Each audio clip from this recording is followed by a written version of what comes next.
나이가 들면 누구나 한 번쯤 생각하는 고민이 있죠. 젊었을 적에는 별로 신경 쓰지 않았지만 나이가 들수록 점점 현실적인 문제로 다가오는데요.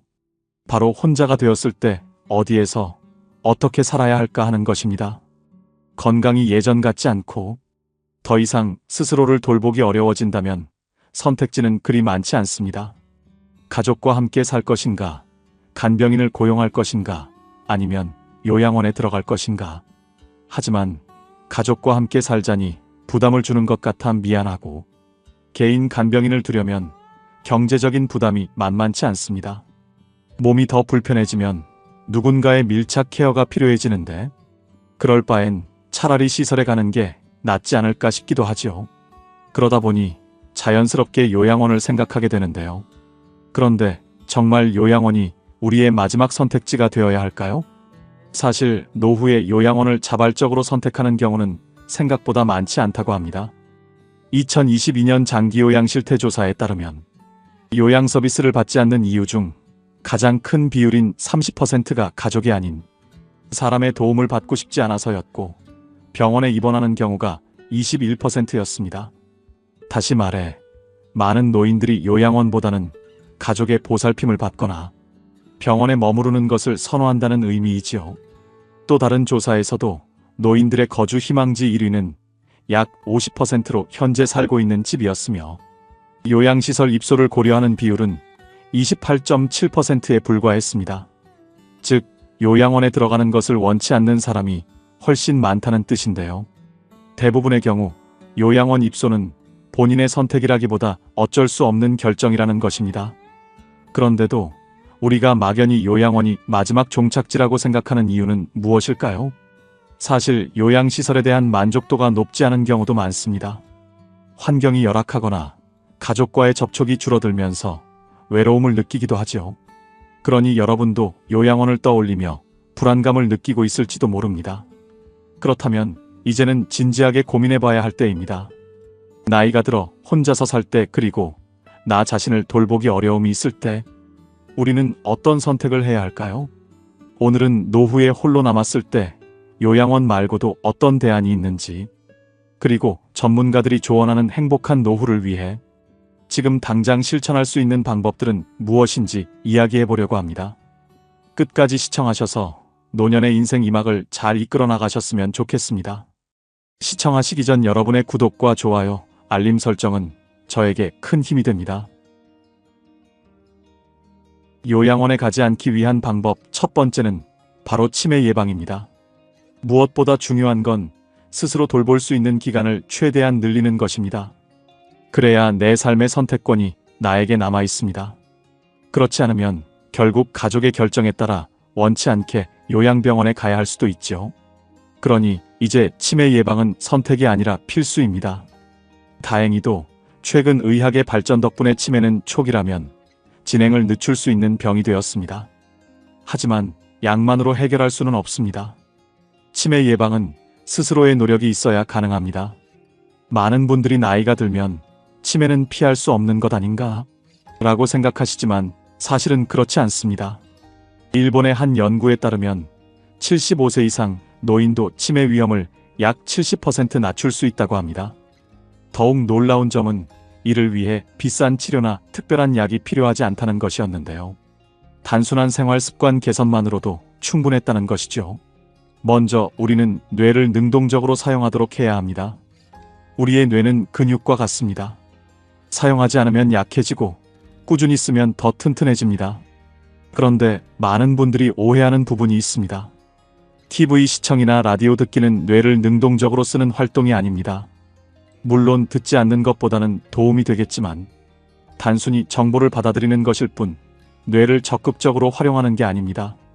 중요한 건 뇌를 스스로 움직이게 하는 활동을 해야 한다는 겁니다. 미국의 뇌과학자들도 강조하는 내용인데요. 뇌는 사용할수록 건강해진다고 합니다. 그럼 어떻게 하면 될까요? 가장 쉬운 방법이 있습니다. 돈도 들지 않고 특별히 긴 시간을 낼 필요도 없습니다. 치료센터에서 하는 방법 중 하나를 활용해보는 것인데요. 바로 숫자나 글자를 거꾸로 말하는 것입니다. 버스 번호나 전화번호를 볼 때마다 한번 거꾸로 읽어보세요. 처음에는 쉽지 않겠지만 그 과정에서 뇌가 활성화됩니다. 작은 습관이지만 큰 변화를 가져올 수 있죠. 퍼즐을 풀거나 독서 후 요약하는 것도 뇌의 활성화에 도움을 줍니다. 뇌를 계속해서 자극해야 치매를 예방할 수 있습니다. 냄새를 맡고 소리내어 말해보세요. 아침에 일어나면 꼭 2가지 이상의 냄새를 맡아보는 것인데요. 예를 들어 비누 냄새, 커피향, 풀냄새 등 무엇이든 좋습니다. 중요한 것은 그 냄새를 인식하고 소리내어 그 냄새가 무엇인지 말하는 것입니다. 연구에 따르면 냄새를 구별하는 능력이 떨어지는 것이 치매 초기 증상이라고 합니다. 그러니 이를 훈련하면 치매를 미리 예방할 수 있죠. 자주 쓰는 손을 바꿔 사용하는 것도 뇌를 활성화시키는 방법인데요. 보통 오른손을 쓰는 분들은 왼손잡이는 오른손을 사용해보는 것입니다. 아주 정교한 작업을 할 필요는 없습니다. 가장 먼저 물컵을 잡거나 문을 여는 것처럼 사소한 동작부터 시작하면 됩니다. 손을 바꿔 쓰면 뇌가 평소와 다른 자극을 받아 활성화됩니다. 이렇게 하면 치매 예방뿐 아니라 전반적인 인지 능력 향상에도 도움이 되죠. 그리고 뇌 건강은 혈관 건강과 직결됩니다. 고혈압, 당뇨, 고지혈증 등을 관리하면 뇌혈관 질환을 예방할 수 있죠. 그러니 평소에 관리를 잘 하셔야 하고, 만약 건강에 이상이 느껴진다면 병원을 찾아 정확한 검진을 받아보는 것도 좋습니다. 치매는 절대 피할 수 없는 운명 같은 것이 아닙니다. 스스로 실천할 수 있는 작은 습관들만 잘 유지해도 건강한 노후를 보낼 수 있죠. 오늘부터라도 가장 간단한 하나씩 실천해 보세요. 내 미래는 내가 선택할 수 있습니다. 요양원에 가지 않기 위한 방법 2번째는 바로 식사 습관에 있는데요. 나이가 들수록 먹는 것이 곧 건강입니다. 식사는 단순히 배를 채우는 것이 아니라 몸을 유지하는 기본 요소가 됩니다. 하지만 많은 분들이 이렇게 이야기합니다. 나이 들면 입맛이 없어서 먹기가 싫어요. 음식이 맛이 없어서 잘 안 먹게 돼요. 그런데 이렇게 식사를 소홀히 하면 몸이 약해지고 결국 타이로 요양원에 가야 할 가능성이 더 커집니다. 그렇다면 어떻게 해야 할까요? 건강한 밥상을 만드는 것이 중요합니다. 먼저 단백질은 꼭 챙기세요. 나이가 들수록 근육이 점점 줄어듭니다. 근육이 감소하면 체력이 떨어지고 걷기도 힘들어지며 넘어졌을 때 쉽게 회복되지 않습니다. 그래서 단백질 섭취는 필수인데요. 그렇다고 꼭 비싼 고기를 먹을 필요는 없습니다. 계란, 두부, 콩, 우유 같은 식품만으로도 충분히 단백질을 보충할 수 있습니다. 특히 매일 달걀 1개씩 챙겨 드시면 근육 유지에 큰 도움이 됩니다. 견과류나 치즈도 좋은 선택입니다. 작은 변화지만 꾸준히 실천하면 근육 감소를 막고 스스로 움직이는 힘을 유지할 수 있습니다. 조금씩 자주 먹어보는 것도 좋습니다. 나이가 들면 한 번에 많은 음식을 소화하기 어려워집니다. 따라서 식사량을 줄이더라도 하루에 여러 번 나누어 먹는 것이 좋습니다. 예를 들어 이렇게 구성할 수 있는데요. 아침 8시에 밥 반 공기를 먹고 오전 10시에 과일을 조금 더 먹는 것이죠. 점심 1시에는 샌드위치를 먹어보고 오후 3시에는 요거트나 견과류를 챙겨 먹어보는 것입니다. 그리고 마지막으로 저녁 식사를 해보는 것이죠. 이렇게 하루 5번에서 6번 정도 소량씩 나누어 먹으면 소화도 잘 되고 몸에 필요한 영양도 꾸준히 공급할 수 있습니다. 이때 과식은 절대 좋지 않습니다. 노년기의 과식은 건강을 해치는 지름길인데요. 소화 기능이 떨어진 상태에서 너무 많이 먹으면 몸에 부담이 됩니다. 특히 빨리 먹는 습관은 더 위험합니다. 그러니 음식을 먹을 때는 꼭 30번 이상 씹으세요. 식사 중에는 TV를 끄고 음식 맛에 집중할 필요가 있습니다. 천천히 먹는 것만으로도 소화가 잘 되고 과식을 막을 수 있죠. 음식은 단순히 먹는 것이 아니라 건강을 위한 투자입니다. 무엇을 어떻게 먹느냐에 따라 내 몸이 달라집니다. 건강한 식습관을 유지하면 오랫동안 스스로를 돌볼 수 있습니다. 요양원이 아닌 내가 원하는 삶을 살기 위해 오늘부터 식사 습관을 확인해보고 바꿔보세요. 요양원에 가지 않기 위해서는 수면 관리와 스트레스 관리가 무척 중요한데요. 노인이 되면 수면 관리와 스트레스 관리가 매우 중요해집니다. 젊었을 때와 다르다는 것을 이제는 받아들여야 하는 것이죠. 이러한 관리가 제대로 이루어지지 않으면 건강이 악화되고 결국 요양원에 가야 할 수도 있기 때문입니다. 노화가 진행됨에 따라 수면 패턴은 변화하고 깊은 수면의 시간이 줄어들며 자주 깨는 일이 많아집니다. 이런 변화는 피로감, 기억력 저하, 기분 변화, 면역력 감소와 같은 문제를 일으킬 수 있죠. 이때 수면을 잘 관리하기 위한 몇 가지 방법이 있습니다. 첫째, 규칙적인 수면 습관을 유지하는 것이 중요합니다. 매일 같은 시간에 잠자고 일어나는 습관을 들이면 몸의 생체 리듬이 안정되어 수면의 질이 향상됩니다. 둘째, 편안한 수면 환경을 조성하는 것이 필요합니다. 침실은 어둡고 조용하며 서늘하게 유지하고 아늑한 침구를 사용하는 것이 좋습니다. 이러한 환경은 깊은 수면을 돕습니다. 셋째, 카페인과 알코올의 섭취를 줄여야 합니다. 젊을 때의 식습관 그대로 커피를 많이 마시거나 음주를 하는 분들이 계신데요. 서서히 줄여나가는 것이 필요합니다. 이러한 성분은 수면의 질을 저하시킬 수 있기 때문이죠. 넷째, 낮 동안의 신체 활동을 늘리는 것도 매우 유익합니다. 가벼운 운동은 수면을 촉진하고 스트레스를 감소시키며 이는 전반적인 건강을 향상시켜 요양원에 가는 것을 방지하는 데 도움을 줍니다. 다섯째, 잠자기 전에는 이완 기법을 활용하는 것이 좋습니다. 명상이나 깊은 호흡, 따뜻한 목욕은 몸과 마음을 편안하게 만들어줍니다.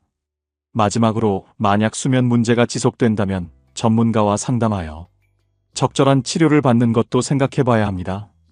이러한 방법들을 통해 노년에도 건강한 수면을 유지하며 요양원에 가지 않고 활기찬 삶을 누릴 수 있습니다. 수면 관리와 더불어 스트레스 관리도 필수적입니다. 스트레스가 쌓이면 수면의 질이 떨어지고 건강에 악영향을 미치게 됩니다. 따라서 스트레스를 해소하기 위해 자주 몸을 움직이는 것이 좋은데요. 식사 후에는 설거지나 베란다의 화초에 물주기, 마당이나 복도를 걷기 같은 간단한 활동을 통해 10분에서 20분 정도의 시간을 활용해 보세요. 저녁에는 집 근처를 20에서 30분 정도 산책하는 것도 좋습니다. TV를 보면서 제자리 걸음을 하거나 가벼운 스트레칭을 하며 방 정리를 하는 것도 도움이 됩니다. 특히 집안에서 움직일 수 있는 동선을 만들어 보세요. 오전에는 자주 사용하는 물건을 조금 멀리 두거나 핸드폰을 다른 곳에 두어 자연스럽게 움직이도록 유도하는 것입니다. 주방에서 요리를 하기 전 스트레칭하는 것도 좋은 방법입니다. 이렇게 움직임의 루틴을 만들어 두는 것은 돈이 들지 않고 특별한 시간을 내지 않아도 쉽게 할 수 있다는 것이 가장 좋습니다. 요양원에 가지 않기 위해서는 꼭 지켜야 할 것이 있는데요. 바로 경제적 안정입니다. 노후를 준비할 때 경제적 안정은 필수적인 요소이죠. 많은 분들이 노후 자금을 모으는 데 집중하지만 사실 지출 관리가 더 중요합니다. 최근 연구에 따르면 노후에 겪는 경제적 어려움의 70%는 예상치 못한 지출로 인해 발생한다고 합니다. 특히 의료비를 비롯해서 갑작스러운 집 수리비 같이 예기치 못한 큰 비용들이 주요 원인이 되죠. 이런 비용을 위해서는 평상시에 돈을 아끼고 비상금을 마련해 두는 것이 좋은데요. 먼저 고정 지출을 줄이는 것을 생각해 볼 수 있습니다. 매달 발생하는 고정 비용을 면밀히 확인해 보는 것이죠. 특히 보험료, 통신비, 관리비 등을 잘 살펴봐야 합니다. 실제로 72세의 한 어르신은 필요 없는 보험이 있어서 해지하고 나니 경제적인 지출이 줄었다고 하는데요. 뿐만 아니라 과도한 휴대폰 요금제를 사용하고 있지 않은지, 또 사용하지 않는 서비스가 결제되어 나가고 있는 것은 아닌지 확인하는 것이 중요합니다. 그리고 앞서 말씀드린 것처럼 비상금은 여분으로 준비해두는 것이 좋습니다. 갑작스런 아픔에 대비하는 것이죠. 이때 월별로 사용 용도를 나누어 두는 것이 좋습니다. 하나는 일상적인 지출, 그리고 생활에서 나도 모르게 발생하는 것들에 대한 것이고, 다른 하나는 아플 때 사용할 자금입니다. 매달 적은 금액이라도 조금씩 비상금 통장에 넣어서 관리를 하는 것이죠. 국가의 혜택을 활용하는 것도 잘 살펴보는 것이 좋습니다. 많은 분들이 자신도 모르게 65세 이상이 되면 받을 수 있는 다양한 혜택이 있습니다. 병원비 감면부터 해서 교통비 할인, 문화시설 무료 입장 등 이러한 혜택을 잘 활용하면 한 달에 많게는 수십만 원까지도 비용을 절약할 수 있죠. 그런데 경제적 안정을 위해서 가장 중요한 것은 노인 사기에 대한 주의입니다. 무리한 투자에 빠지지 않도록 경계해야 합니다. 쉽게 돈을 벌려고 하다가는 모든 것을 잃을 수 있습니다. 앞서 언급한 방법들을 지키는 것이 가장 중요하며, 너무 좋은 제안이 오면 의심해 보아야 합니다. 이런 것은 가족이나 자녀와 꼭 상담한 후 결정하는 것이 좋습니다. 실제로 70대, 80대, 심지어 90대에 이르기까지 사기를 당하는 경우가 매우 많습니다. 많은 구독자 여러분의 경험에서도 이를 느끼실 수 있을 것입니다. 그런가 하면 집안 환경을 나에게 맞게 조정하는 것도 노년에는 무척 중요합니다. 노년을 받아들이는 자세가 필요한데요. 평생 살던 집을 왜 바꿔야 하냐고 생각하실 수도 있지만 정말 놀라운 사실이 있습니다. 한 조사 결과에 따르면 노인이 병원에 가게 되는 이유 중 70% 이상이 집안에서 발생하는 사고 때문이라고 합니다. 그런데 이런 사고는 간단한 변화만으로도 예방할 수 있기 때문에 여러 케이스에서 안타까움을 불러일으키는데요. 이것을 예방하기 위해서는 비용이 많이 들지 않고 전문가의 도움이 필요하지 않은 손쉬운 방법들이 있습니다. 먼저 노년에는 미끄럼 방지 대책을 반드시 마련하세요. 특히 화장실이 매우 중요합니다. 자다가 화장실에 가는 경우 사고가 빈번하게 발생합니다. 이때 화장실 바닥에 미끄럼 방지 매트를 깔면 사고 위험을 절반으로 줄일 수 있습니다. 미끄럼 방지 스티커를 붙이는 것도 좋은 방법입니다. 욕실 손잡이도 설치하는 것을 잊지 마세요.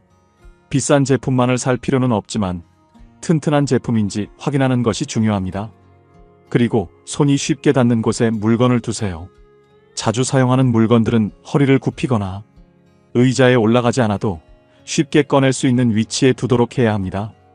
특히 깨지기 쉬운 그릇이나 컵을 비롯하여 자주 먹는 약과 핸드폰 등은 낮고 쉽게 꺼낼 수 있는 공간에 두어야 합니다.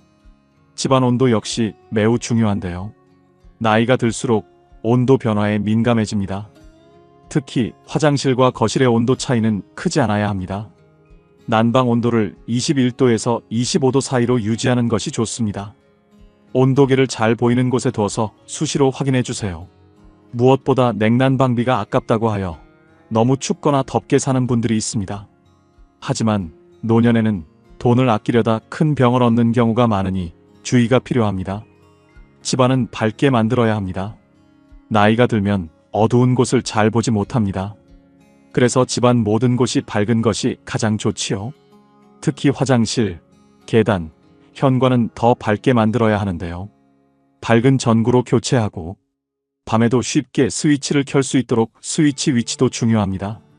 그리고 정말 중요한 것인데요. 집안의 통로를 꼭 만들어주세요. 방에서 화장실까지, 주방에서 거실까지 다닐 수 있는 길을 반드시 확보해야 합니다.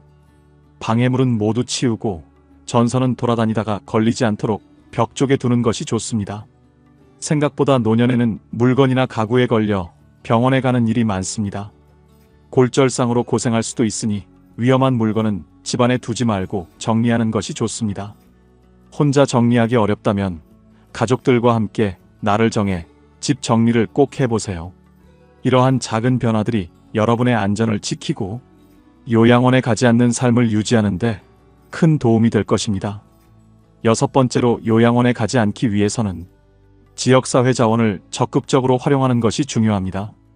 방문 요양 서비스나 주간 보호센터와 같은 지원 프로그램을 이용하는 것은 노년에도 삶의 질을 향상시키고 자립적인 생활을 유지하는 데 큰 도움이 됩니다. 많은 분들이 나이가 들면서 신체적 불편함을 느끼는 것을 부끄러워하지만 사실 이는 누구에게나 일어나는 자연스러운 과정입니다. 그래서 이런 서비스는 적극적으로 활용하는 것이 현명한 선택임을 잊지 말아야 합니다. 몸이 아프거나 힘든데 병원에 가지 않는 것처럼 필요한 서비스를 누리지 않는 것은 미련한 일입니다. 노인들이 지역사회 자원을 활용해야 하는 이유는 여러 가지가 있는데요. 먼저 사회적 고립을 줄일 수 있습니다.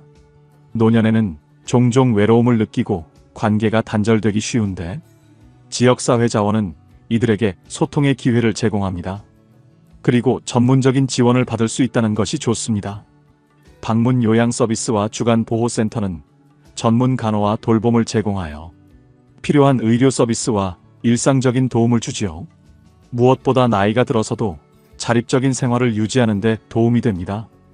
필요한 지원을 받으면서도 스스로 생활할 수 있는 환경이 만들어지는 것입니다.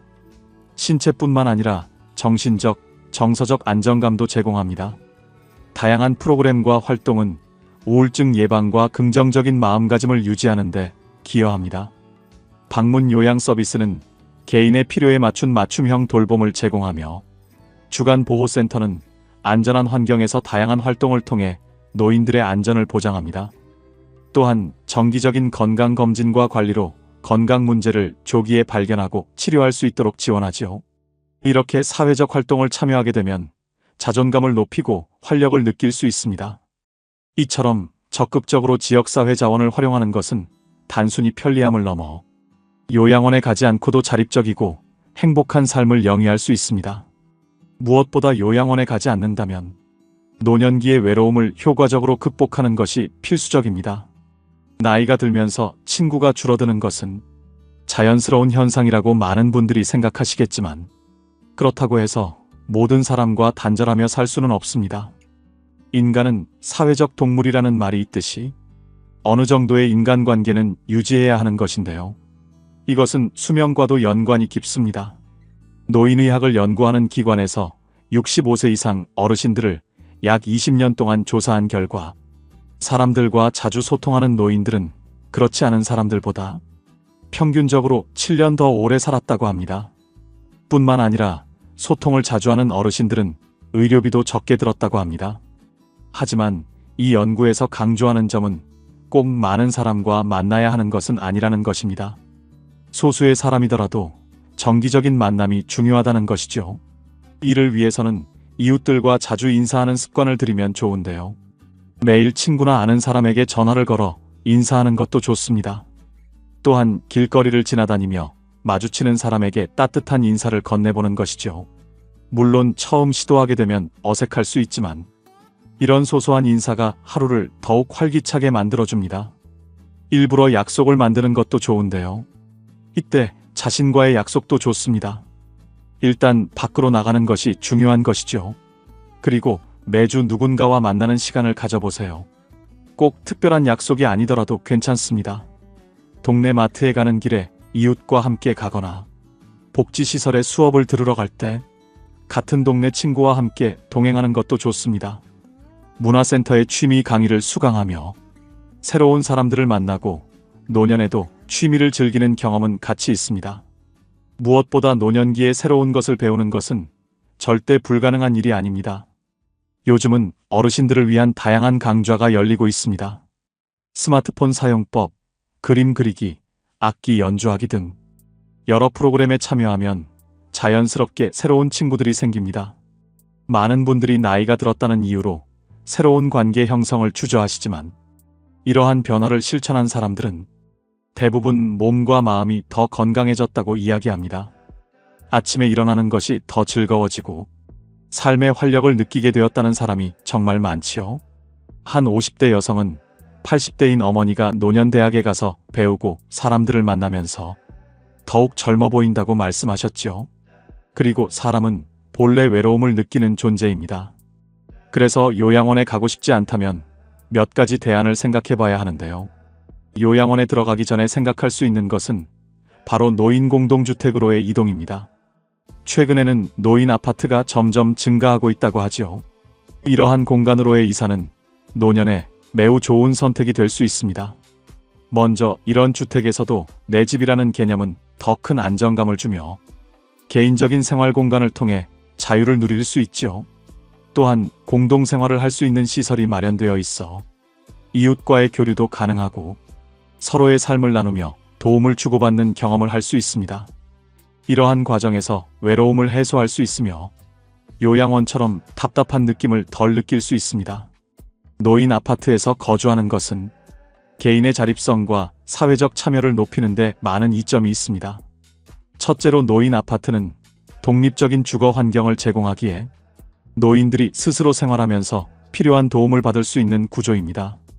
실제로 요양원 대신 노인 아파트로 이사한 이후 자신의 공간에서 자주 요리를 하며 정원 가꾸기를 즐기고 더 활기차고 보람된 삶을 누리게 되었다는 분들도 있습니다. 두 번째로, 많은 노인 아파트에서는 다양한 프로그램과 활동을 제공합니다. 문화 강좌와 운동 프로그램에 참여하며 새로운 친구들을 만나고 정기적인 모임에 참석하면서 사회적 고립감을 느끼지 않을 수 있죠. 또한 노인 아파트는 안전을 고려하여 설계되어 있어 낙상과 사고의 위험을 최소화합니다. 노년에 이사한 후 안전한 환경에서 마음 편히 지내며 필요할 때 언제든지 관리 서비스를 이용할 수 있어 안심하고 생활할 수 있죠. 세 번째로, 요양원은 꽤나 높은 비용이 발생하지만 노인 아파트는 상대적으로 저렴한 생활비와 관리비를 제공합니다. 노인 아파트로 이사한 후 비용을 절감하게 되면 그 자금을 여행이나 취미에 활용할 수 있으며 비상금으로 마련해 둘 수도 있죠. 그리고 이러한 공간에서 개인의 취향에 맞게 공간을 꾸밀 수 있어 자아를 표현하는 기회가 됩니다. 자신의 아파트를 아늑하게 꾸며 친구들을 초대하고 더 많은 시간을 함께 나누며 소중한 관계를 유지할 수 있습니다. 이처럼 노인 아파트에서의 생활은 단순히 주거 공간을 제공하는 것 이상으로 노년에도 건강하고 행복한 노후를 즐길 수 있도록 도와주는 중요한 선택이 될 수 있습니다. 요양원에 가지 않고도 혼자 스스로 돌보기 위해서는 준비가 필요한데요. 앞서 말한 7가지를 통해 더 건강하고 행복한 노후를 보내실 수 있길 바랍니다. 이상으로 인생의 지혜였습니다. 여러분의 경험을 댓글로 공유해 주시면 다른 분들께도 참고가 되어 도움될 것입니다. 항상 여러분의 행복한 노후를 응원합니다. 구독과 좋아요, 알림 설정은 항상 큰 힘이 됩니다. 감사합니다.